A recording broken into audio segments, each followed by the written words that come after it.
علیکم ورحمۃ اللہ وبرکاتہ۔ ناظرین، نواں پارہ اور آیت نمبر 159 سے آج کا سبق اسٹارٹ ہوگا سورہ اعراف۔ اعوذ باللہ من الشیطان الرجیم، بسم اللہ الرحمن الرحیم۔ وقطعناهم 12 أسباطا أمما وأوحينا إلى موسى إذ استسقاه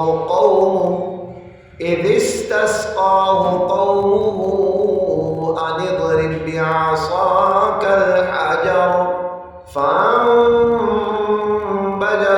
منه 12 عينا قد علم كل أناس مشربهم وظللنا عليهم الغمام وأنزلنا عليهم المن والسلوى كلوا من طيبات ما رزقناكم وما ظلمونا ولكن كانوا أنفسهم يظلمون وإذ قيل لهم اسكنوا هذه القرية وكلوا منها حيث شئتم وقولوا حطة وادخلوا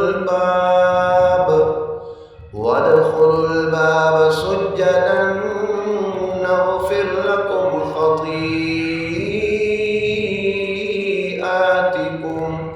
سنزيد المحسنين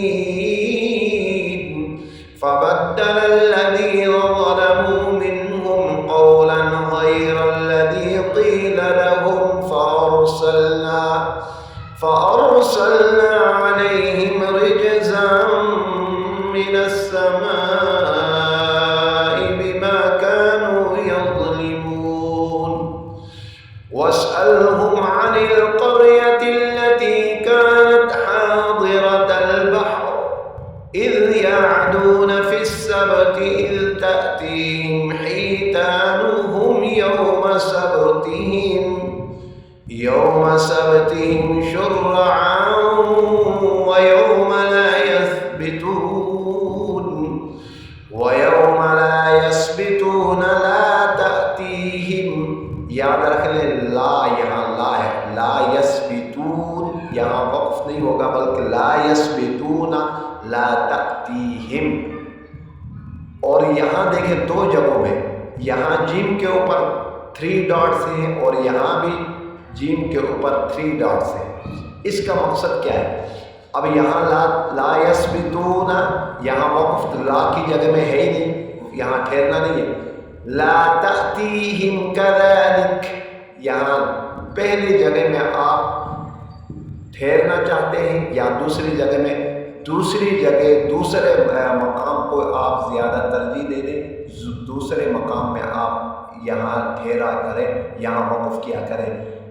لا تأتیہم کذالک نبلوہم بما كانوا یفسقون۔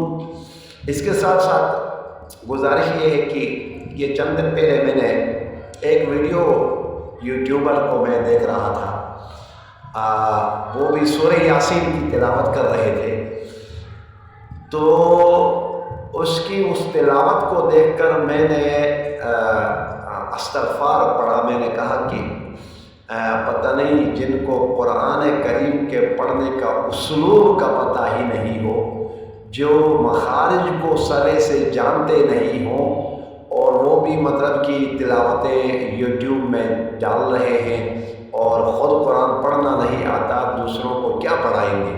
اور وہ قرآن جس طریقے سے یوٹیوبر وہ جو پڑھنے والے ہیں جس طریقے سے وہ خود پڑھ رہے ہیں، ایسے عوام کو بھی پڑھایا تو بس اللہ ہی حافظ ہے۔ قرآن کریم ناظرین آپ کو پتہ ہے کیوں پڑھتے ہیں؟ کہ اللہ کی رضا ہو، اور اس قرآن کریم کو پڑھنے سے اللہ کی رحمتوں کا نزول ہو اور اللہ تعالی ہم سے راضی ہو۔ قرآن کریم کو جب اس کے مخارج، اسلوب اور صفات لازمہ، صفات عارضہ، ان تمام چیزوں کو مد نظر رکھتے ہوئے قرآن کریم کی تلاوت اپنے مخارج کے اعتبار سے کریں گے تو قرآن کریم رحمتوں کا نزول فرماتے ہیں، قرآن کریم برکتیں ہیں، رحمتیں ہیں، اس میں کوئی شک نہیں۔ اور اگر اس کو الٹ، اس کے برعکس اگر ہم اس کو غلط پڑھیں گے تو پھر رحمت کی بجائے لعنت ہوتی ہے۔ اس چیز کا خاص خیال رکھ لیں۔ قرآن کریم کے مخارج اور صفات اور ان کے اسلوب کو جاننا ضروری ہے، اور جو ان کے اسلوب کو نہیں جانتا وہ قرآن کے ساتھ دغا کر رہا ہے، قرآن کے ساتھ سراسر ظلم اور زیادتی کر رہا ہے۔ اور ایسے حفاظ اور ایسے قراء سے آپ اپنے آپ کو بچائیں۔ اللہ تعالیٰ امت مسلمہ کے حال پر رحم فرمائے۔ والسلام علیکم ورحمۃ اللہ وبرکاتہ۔